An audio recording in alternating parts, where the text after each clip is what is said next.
You see that lot over there to our left where there's a mural over there, kind of a real colorful mural? Yep. That's where the Villa Capri was. And the Villa Capri was a pizza joint, basically, a neighborhood bar and lounge.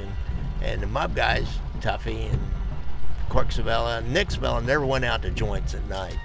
But Cork did, and Tuffy and Vince Abbott and Charlie Mortina, and all the guys would be in and out of this place, run by a guy named Ross Abbott, I think.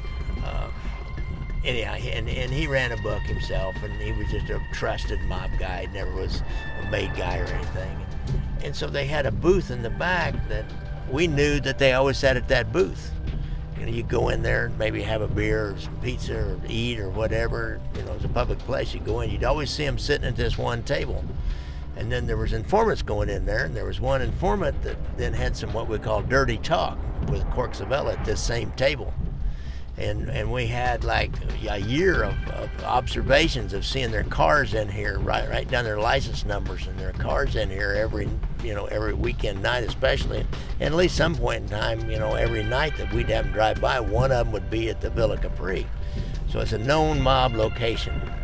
And we know now the Bureau got a affidavit for a bug going there based on all those observations that we made, they made, and then this informant being in there that was a good informant talking to Corky Savella about setting a bomb to extort some money from a strip club owner. So you got dirty talk, you got all these things, and so you get a bug there, and we're listening for them to talk about murdering the Spiros because they were middle of this Savella-Spiro war at the time.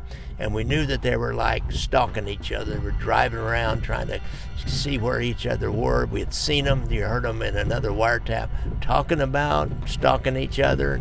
Like Corky once said, oh yeah, the lady Sharon that lives across the street, she saw one of the Spiros get out and come up and look in the window of the Villa Capri one night when we were in here. So everybody knew that everybody was stalking, and we were seeing a little bit of it. And so we thought they'd talk about some plans to murder the Spiros. Well, they didn't. They heard Lefty. They heard Jay Brown. They heard cashing a check at the Stardust. They heard $25 million. They heard, well, what about the Teamsters? Well, are we in on that with them? And it's obvious they were talking about money, Las Vegas casinos, the Teamsters, but they didn't know exactly what they were talking about. It was a pretty tantalizing conversation. And the last one they had was Tuffy saying, I got to get to a phone. Well, there's a phone right there on the wall. There's a payphone right there. Well, they didn't want that phone because they knew that a phone in there might not be too safe. So right after that, and then we put it like a lockdown, put together a crew of 25 guys probably following him, 18 hours a day, until we finally found the phone. And it's a bank of payphones at a hotel, which has been torn down now. It was a bank of payphones at this hotel, and then put a wire on that, and that's when the skim investigation really kicked off.